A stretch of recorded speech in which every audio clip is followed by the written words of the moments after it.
Okay, we are back. I have the onions and the carrots cooking in here. It's been 3 minutes. So I'm going to add the zucchini and the snap peas. I'm going to leave it in there for about 2 to 3 minutes and we'll come back. Okay, so here's the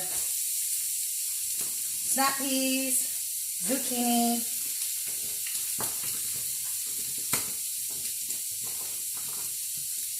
right there.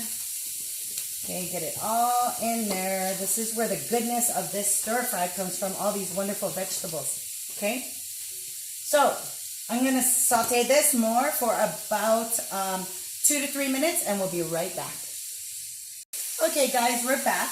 At this stage, now we're going to add the chicken, cabbage, and the rest of the sauce, okay? So, here we go. For adding the chicken, we're going to add the rest of the sauce.